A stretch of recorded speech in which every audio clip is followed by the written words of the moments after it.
Friends from the Road. You are now listening to the Friends from the Road podcast. Gaining new friends along the journey. Sharing stories that inspire, encourage, and motivate. Friends from the Road podcast. Now here's your host, Daniel Hurd. Welcome everyone. We're here at AYH Ranch Campground here on Vashon Island. I got here yesterday. It was a brutal ride for me coming from Seattle. I rode around Seattle before I took the ferry over here. And the hills here were killer to me. But I got to the camp where a friend of mine, Jacob Miller, set up a spot for me to come. And originally it was to come see the teepees, which unfortunately have not been set up this year because Judy, the owner, she broke her leg about a month ago, right around the beginning of the season, and unfortunately hasn't been able to get those set up yet. So instead I got a tent site, and I showed up. I was drained. I ended up going to the furthest corner away from everybody at first, and then I thought about it. That's not who I am, and that's not what I want to be about. And I wanted people to see me and see my bike and have the opportunity to interact. So I ended up grabbing my bike and moving. And as I was doing that, this couple shows up on a motorcycle, rumbling around, making this noise. And the spot that I had picked out is literally right next to where their cabin is. And so I'm here with them today. Hello. Hi. And I'm Devin. I'm Rowan. Yeah, these are my friends here now. It's kind of cool how we met. We were hanging out randomly before I set up my tent. I was rolling up with my bicycle. And we saw your sign. And they saw my sign. Make a stranger smile. Yeah. Yeah, so what did you guys think when you first saw me, first of all? Immediately I was like, we have to say hi to this guy. That's the most positive thing I've seen all day, and I need to meet this human being. Absolutely. Yeah. Yeah. For me, I was excited because, one, I love motorcycles. Two, I found out immediately afterward that you weren't just riding your motorcycle around here.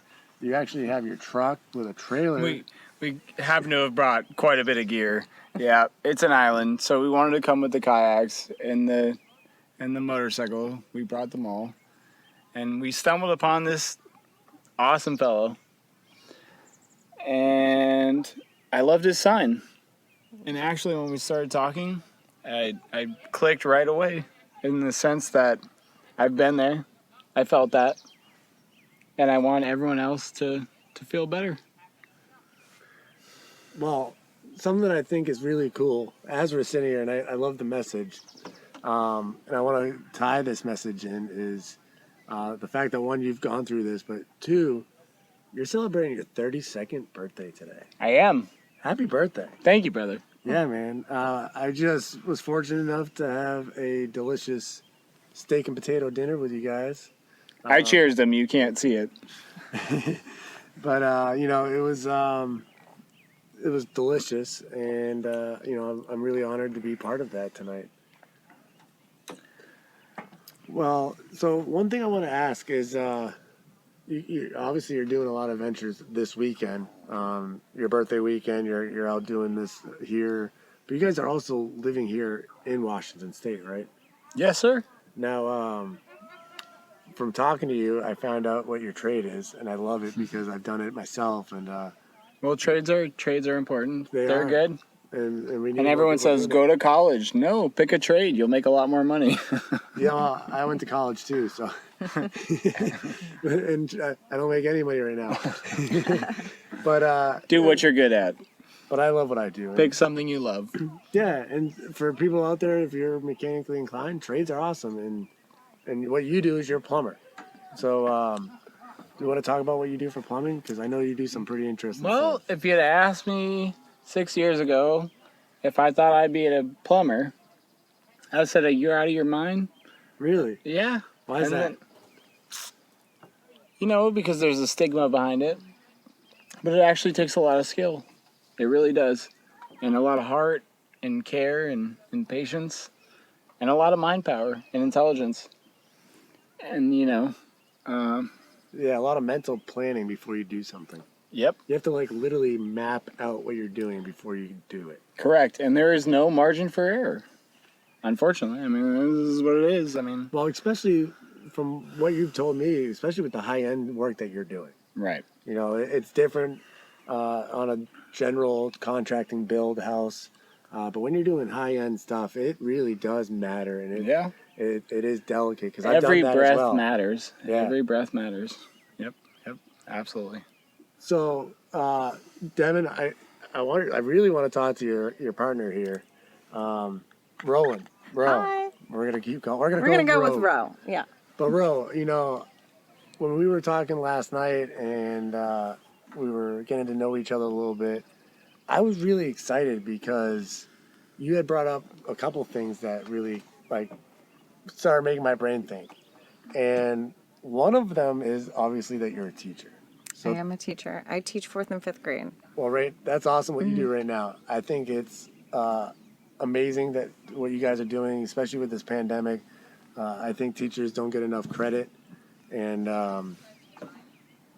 you know, I think that it's important to make sure you guys are acknowledged for what you guys do, especially with the amount of change that's happened in the last year plus, and trying to still educate these children, whether it's in the classroom or online or a mix of both. I think it's really remarkable. That's definitely been the most challenging year I've ever taught, but I've also learned the most this year.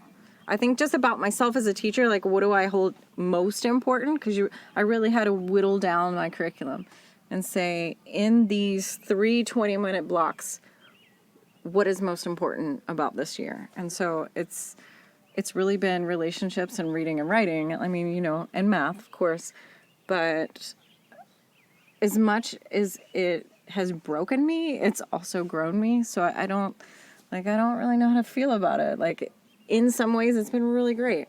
And in the mom teacher side, it's been really, really, really, really hard. And I think it is important that people understand how much work we've done this year. I've literally worked probably around the clock this year. Just to get by. Well, I was hearing you say earlier, I think it was, that it used to take you on average about a week to do gradings and stuff like that, and with this new system that you're going through, it's taking you 4 times longer. Yeah. That's insane. Mm-hmm. That just means you're constantly working to maintain that. Yeah, because instead of just a piece of paper in front of me, I have to open the, you know, program, open the student's name, open the document, get to the document, read the document, grade the It's just a lot more. It's a lot more steps, and it takes a lot more time. It's not that it's harder. It's just time consuming. Yeah. Well, you know, I think it's amazing that what you do. Another thing that I thought was amazing that I really want to talk about is an adventure that you did. Was it back in 2005? 2005. Mm-hmm. Talk about that. What'd you do, and how'd you get about? So my first year of teaching was in New Orleans, and then I moved to California, and I was not able to transfer my credential very easily. Like, there was a lot of things that I had to do, and then I came across an opportunity to go to China.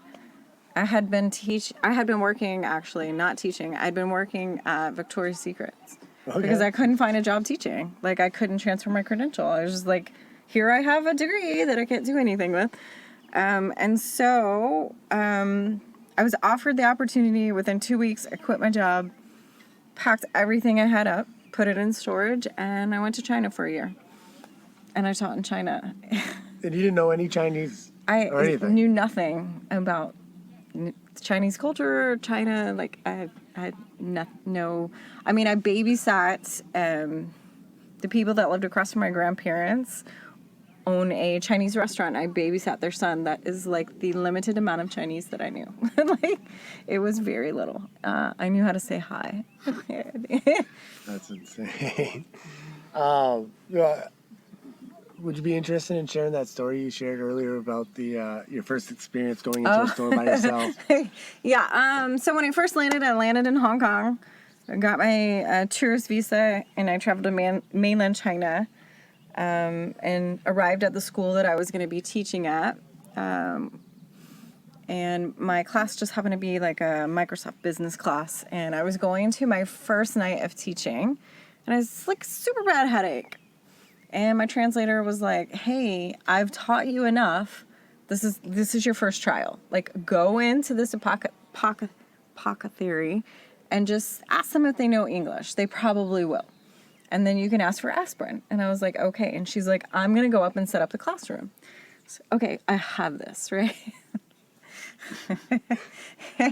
And I walked in, and I walked up to the gentleman behind the counter, and I said, 我会说英文吗?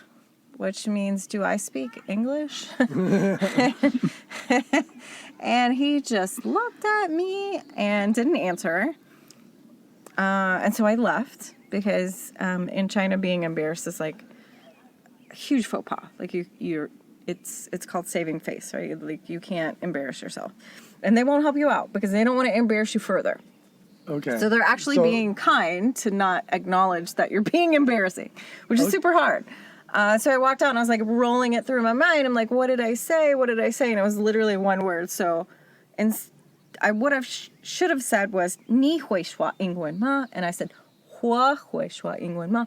我 is I, and 你 is you. And so I missed like literally one syllable. Wow, that's insane. My headache did not get resolved that night. I did teach, and it worked out, but yeah.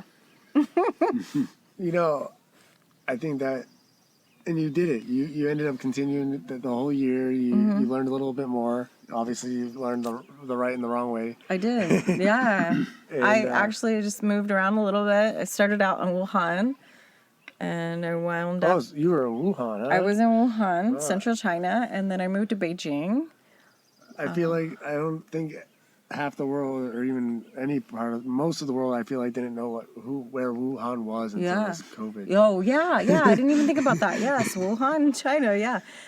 Which is by the Yangtze River, which is like amazing. But as a female back then in 2005, there weren't that many foreigners in Wuhan, and out of those foreigners, a woman was very rare, and so I got a lot of like pointing, and like, it was just really interesting for me. So I wound up moving to Beijing, which is a little more diverse, I suppose.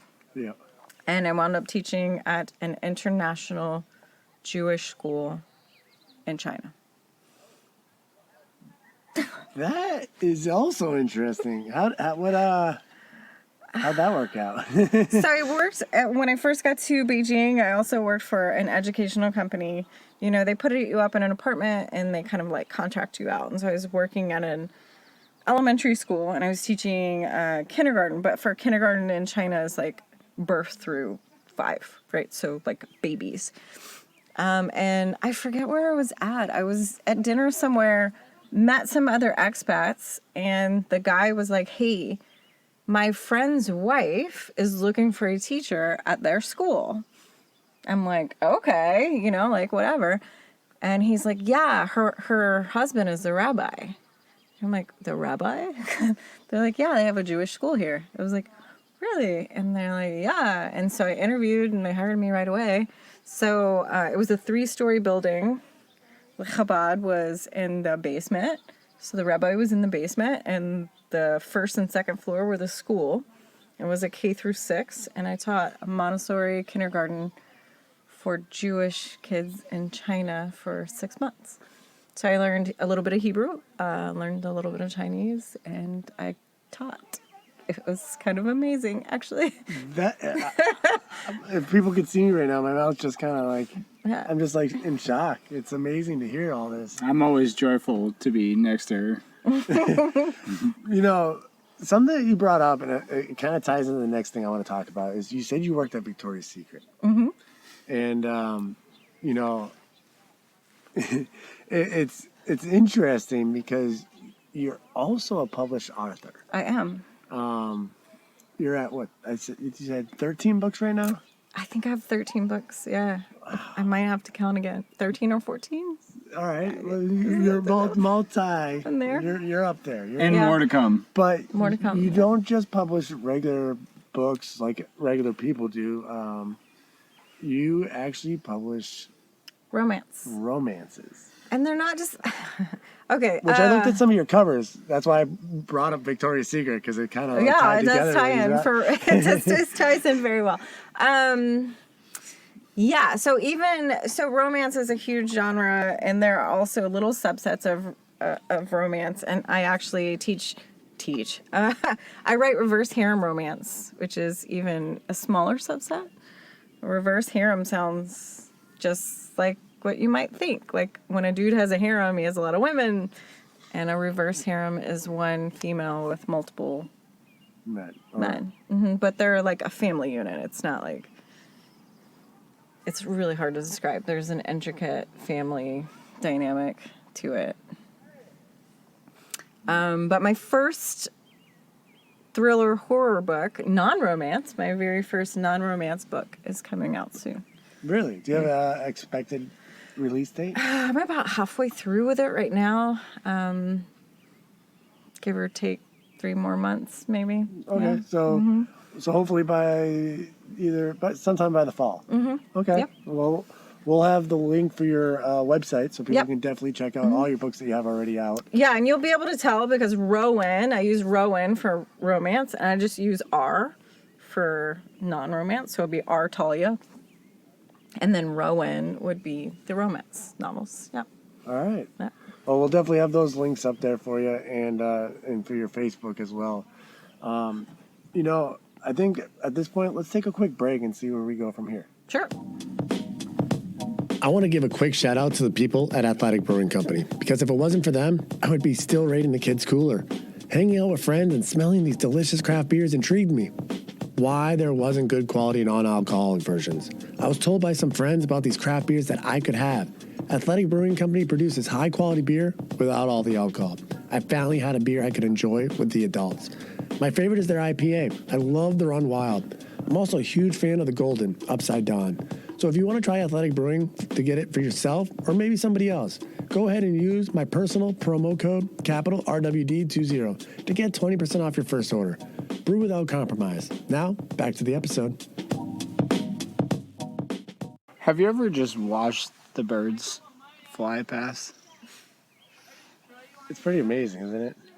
I would think so. I think I could spend quite some good amount of time just watching them do their thing. I really like just sitting on this deck because you can hear the birds really well in the background. Mm-hmm. The first half, I listened to a little bit of the playback, and it was nice hearing the birds in like actual time and in the recording. It just kind of blended it really well. It's even more amazing seeing them. Yeah, seeing them fly around and doing their dive bombs and everything that they're doing. It's pretty interesting. This island is the most tranquil place I've ever been. Like it just is very calm. And that's why we're here for the weekend. Yeah, I bring that up. I want to know. You brought a lot of stuff. We talked about that earlier, but I know when I met you guys, you were coming back from a ride yesterday. Yeah. Where were you guys going on this island with that motorcycle? So usually we would just take the Harley out on a ride and go out on an adventure, and I've done all the islands on the Harley, but we wanted to bring the kayaks. And yesterday, it's my birthday weekend, but again, happy birthday. Thank you.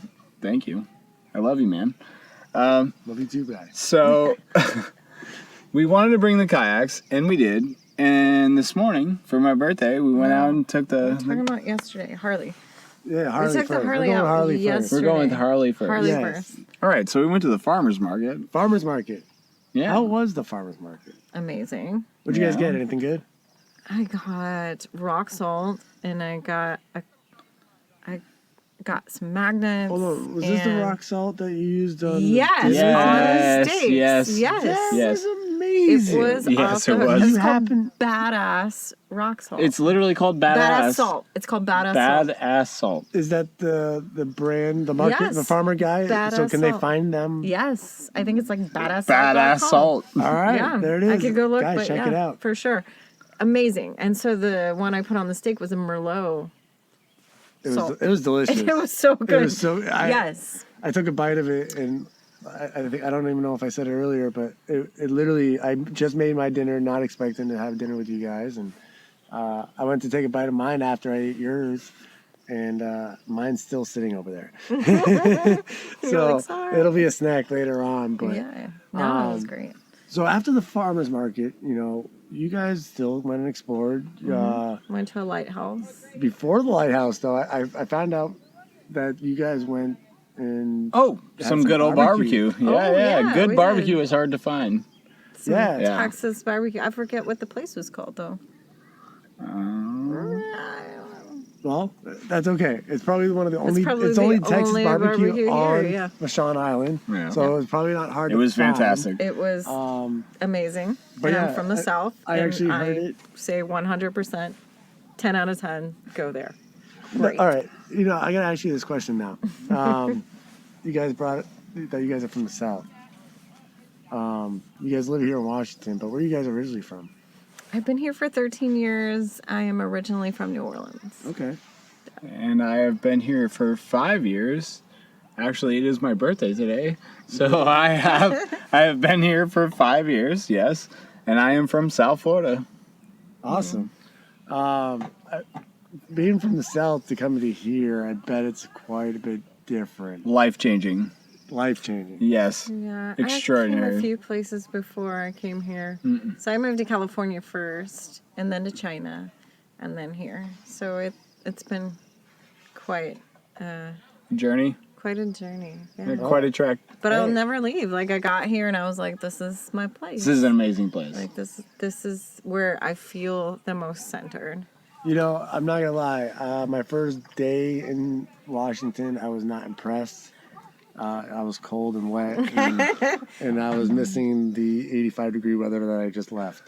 So, but every day since, I've noticed that it's a little bit gloomy in the mornings, but it clears out by like noon, 1 o'clock, and right now you hear the birds. You've been hearing these. I've been hearing them since about 5:30 this morning. It's almost 8 o'clock at night. The sun's still shining.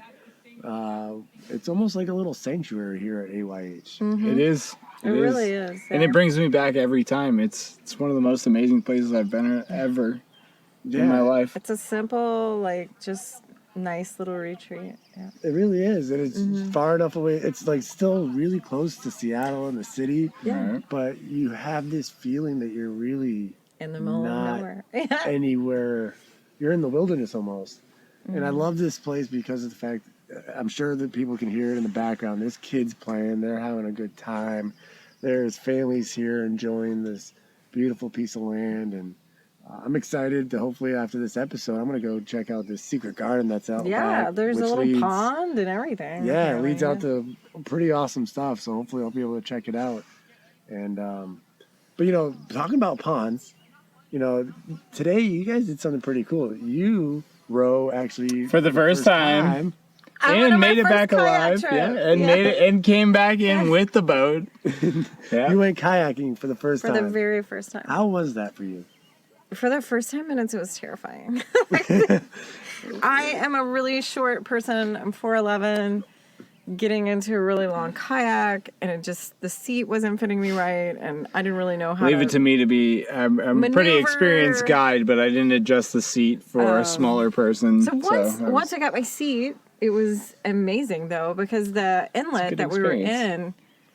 I encourage everyone to try the experience. Yeah. Try everything you can. And just anywhere Please. you looked was just these phenomenal views. Like you can see Mount Rainier over here. You could see a lighthouse on the other side.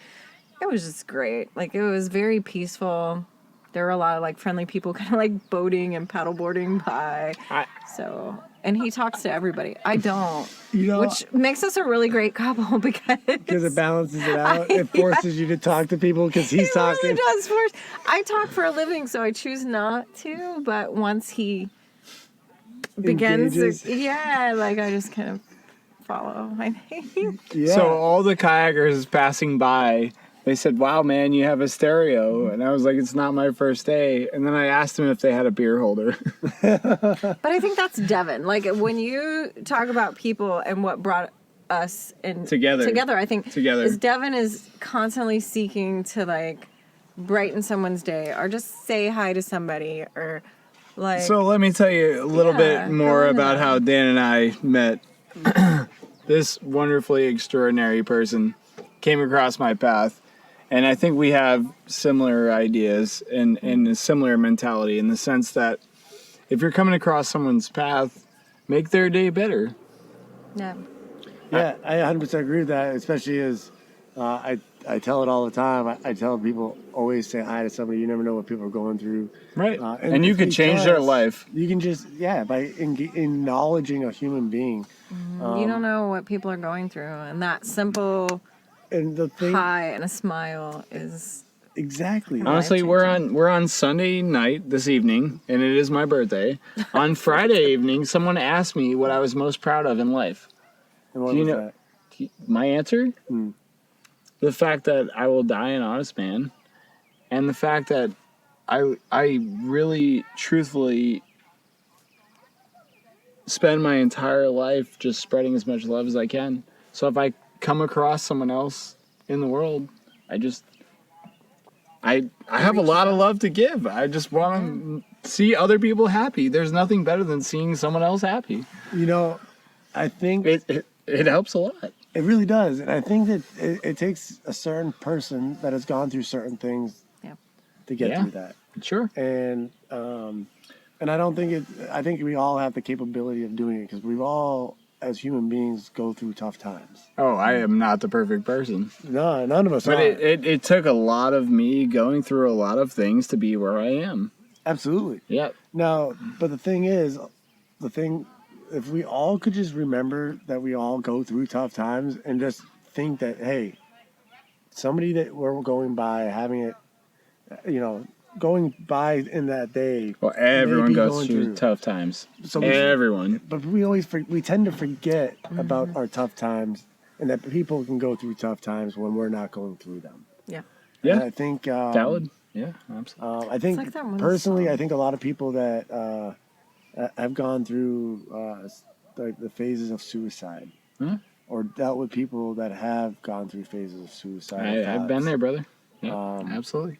We really know how hard it is and how it feels to feel so isolated, To be even alone. when we're around loved ones and people that we're so alone. And there's You can be alone in I've a crowded room.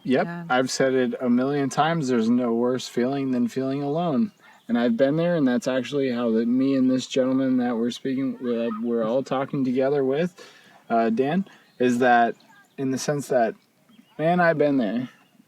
We've all been there. It doesn't. The most intelligent people I've ever met have been at their low point, and they felt alone, and they just wanted to give up, and they had a weak moment, and it's just that one weak moment, and all it takes is that 1 second to turn someone's life around. So all you can do is pass kindness on to other people. Just keep passing kindness, And kindness can be as simple as making a stranger smile. Yeah, It can absolutely. be as simple as eye contact. I see Yeah. you. Yeah, acknowledge It really them, can. You see them, someone for wave. the human being that they are. Yeah. Yep. You see As a them for the teacher, person that that's they are. like every single morning I will make eye contact and say good morning and use Always every thank your kid's teachers. name. Yeah, Every kid's name. It's not just good morning class. It's as they come in the door. That might be the only time that morning they've heard someone say their name. Well, you never know what someone's Yeah. going through. You just don't know. You never yeah. know. And I think it's important to acknowledge that a lot of times. And I think, again, we all do it in ways, but we all don't do it enough, No. I guess yeah. is the best way to put it. So my challenge to all of you right now, anybody that's listening, and I continue to try to challenge myself with it every day, is go out there and change somebody's day. Yeah. It doesn't have to be, you don't have to give them money, you don't have to give them anything. Just be willing to listen, acknowledge them. Whatever you can do, go change someone's day. That's my challenge. And It can just be a smile and a hello. a smile and a hello. Lived in an apartment complex before the one I lived in now, and I had challenged myself as one of my teaching teams. Like, we give each other challenges, right? And so my challenge was to acknowledge people. Same reason we were talking about suicide awareness, Yep. And so every day before I met Devin, I would go for a jog around my apartment complex. And so I would really like consciously. And I feel like you were feeling alone at the time. Yeah, every She single was person feeling I alone would at the see. time. Yeah, I was divorced, whatever. I would purposely make eye contact and say hi. And that's literally as far as it went. But after 2 weeks, one cute little old man that lives below me stopped me and he was like, hey miss, I just want to thank you for the last 2 weeks. You made a point to say hi to me, and I never get to talk to anybody. And see, that changed the guys. Because I live by myself. It changes trajectory. And I look forward to, like, I know you're going to be running, and so I've kind of, like, not to be creepy or whatever, I've figured out when you're running, and I make sure I'm on my porch. And I was like, oh my God. And so I brought him some jambalaya, like, 2 days later, you know, and it just, like, became a thing. And I mean, moved out a couple weeks before I met Devin, but it's just, like, you have no idea. Like, I was challenging myself. Little things can change the world. Yeah, and just in that small challenge, like, I changed somebody else's life. Yeah, exactly. And that was, and it's crazy. I wanted to touch up on this point. Take it from somebody that's, you know, been at the bottom. Bend down. Bend there. Bend low. The best thing you can do for yourself is realize the beautiful things in the world. Take that 1 second to realize what's beautiful around you. Just pick out the good things and knock out the bad things. So you have to take the time to realize what's really affecting your mind negatively and push those things aside. Push them out. Get rid of those things. Well, just think about them differently. It's so much about pushing them. Well, make a negative a positive. Mm-hmm. Yeah, for every negative situation, you gotta find. I try to do it every single day. Even like when I got hit by my car, It's growing. Mm-hmm. I had. That's a hard thing to overcome. I had to find the positives out of it. Yeah, dude, that's a hard thing to overcome. I went to a Honestly, retreat it is for women, It is. and it was a life coach, and she was like, your emotions are based on your thought, not based on actions, right? And so someone could not call you back, and your first thought is, they must not like me. And that's hurtful, right? But if you think instead, maybe they're busy, like, your emotion changes, right? And so it's really about really stopping when something hurtful is, you feel something hurtful, and thinking about, why do I feel this way? Is it because an actual action, or is it because of the way that I'm thinking about what happened, right? Yep. And if you change the way you think about it... And there is a big difference. Yeah, Yes. you can really kind of, like, figure out, like, why you're feeling the way you feel. Your interpretation... And sometimes it's valid. Sometimes it's, like, 100% valid. Like, my freaking ankle is broken or whatever. But sometimes it's not. Like, Devin didn't choose to ignore me. He was at work, right? And I was feeling very insecure because I have had bad relationships, but I had to really, like, think about it. And I actually really love this woman. I do. But it's just a good example, right? Because we're right here. But you have to, instead of being crazy, I just stepped back and was like, okay, maybe he's just at work. And I'll wait and it did work out, right? Because he does love me. So you have to take the time. Almost a year now. But you have to take the time to analyze why your thoughts and those your dark emotions. feelings are there, yeah. So emotions come, and they will, because we're human beings. Yeah, they're important. Those things come. They come with a lot of happiness, and they come with, this is happening, and I feel very negative about it. But you choose. But analyze. You can make a choice to be happy. Yep. Yeah, and I don't think It's not a very easy thing to do. No, it's not. not. It takes a Definitely lot of growing. Take It's it from training someone your from the mind. bottom that trained his mind to go further, ultimately to reach some sort of peace with the world. Find peace with where you Get a are. journal. That would be my biggest, like... Find peace. Yeah. with all those suggestions, guys, the biggest thing out of all that is find a routine, guys. It's important. It really is. Routine is very important. Yeah. And I struggle with Hey, routine. With anything in our lives, we find routines. Whether that's going to brush your teeth every night or Yep. every morning, Yep. whatever Yep. you guys do, Yep. brush your hair, whatever your routine is, making sure you have your cup of coffee before you start your day. Do that one thing for yourself. You know, And do something kind for yourself. and do something kind for someone else. But if you're kind to yourself, you wind up wanting to be kind for other people. But if you do that on a daily, you become a routine. So it becomes It does. easier. Yeah, like when as I you was do it. Running and actually acknowledging people. It gets easier over time. And I'm So- such an introvert that now it's like, Yeah, we learn to grow from it. look at me now. Exactly. I'm on a podcast. Well, hey guys, I think I love you, man. I love you guys. I'm so glad that we got the opportunity to meet up. Make sure to spread as much love as you can. Yeah. I think that's the final message. I think that's it. I think it is, yeah. Well, with that note, guys, thank you for joining us tonight here at AYH Ranch Campground on Vashon Island in Washington State. We're back on the road, one pedal at a time. One pedal at a time.